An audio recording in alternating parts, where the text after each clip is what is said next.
En hypnose, ce qu'on voit souvent, c'est qu'on change notre manière de parler. Par exemple, là maintenant que vous m'écoutez, vous n'êtes pas tout à fait en hypnose, mais ça va bientôt arriver.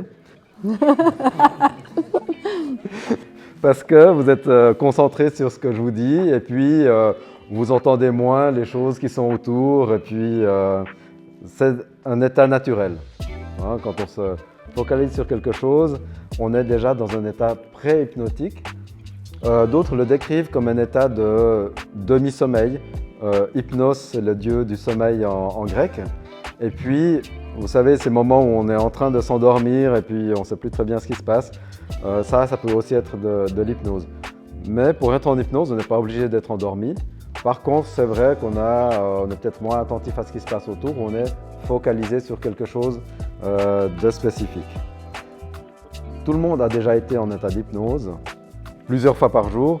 Simplement, comme on n'a pas forcément l'habitude de l'identifier en tant que tel, du coup, on reste un peu parfois coincé sur « Ah ben, je me sens bien, mais sans plus ».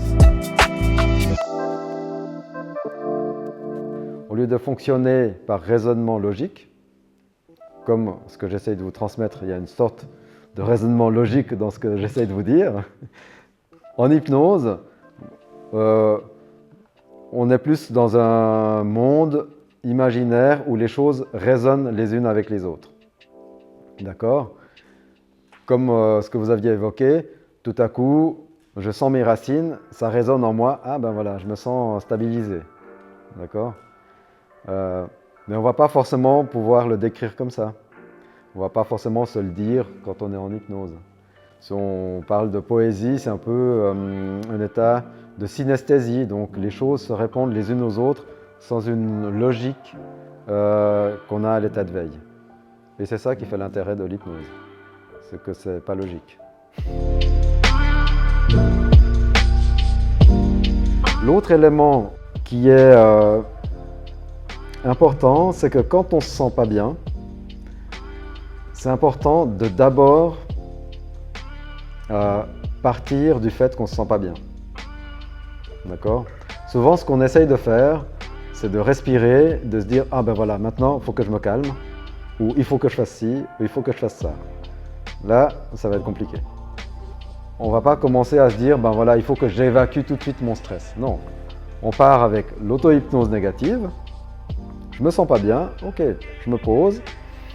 Et puis je commence à sentir mes racines. Même si mon cerveau turbine et tout ça, je commence à sentir mes racines, à voir comment je me balance. Donc on part de la sensation corporelle et gentiment, on laisse les choses venir. On peut en même temps être anxieux et en même temps aller chercher ses ressources. Une autre technique, vous pouvez le faire, hein. Il nous reste quelques minutes, c'est assez rapide. Vous prenez la main comme ça, serrez très fort, fermez les yeux, voilà, très bien. Très fort, hein. Vous allez chercher la ressource, la chose dont vous avez besoin maintenant, elle est dans votre main. Vous sentez comme ça, très très fort. Et puis maintenant, la main va s'ouvrir d'elle-même à son propre rythme et diffuser le long du bras cette ressource. Ça peut être le calme, ça peut être le courage, ça peut être la force. Et la main, elle s'ouvre d'elle-même, sans que vous émettiez quoi que ce soit. Voilà, très bien. Ok. Bon, ben voilà, tout le monde est déjà parti. Ok. Voilà, ça par exemple, c'est un exercice que vous pouvez faire. Si ça ne marche pas tout de suite, vous refaites avec la main. Imaginez la ressource, vous pouvez même vous concentrer un peu sur votre respiration. Et puis bien serrer la main et puis vous la laissez s'ouvrir d'elle-même. Il n'y a pas besoin qu'elle s'ouvre complètement, c'est égal. D'accord ? Et puis vous pouvez retrouver l'histoire de l'arbre, des choses comme ça. Ça joue ?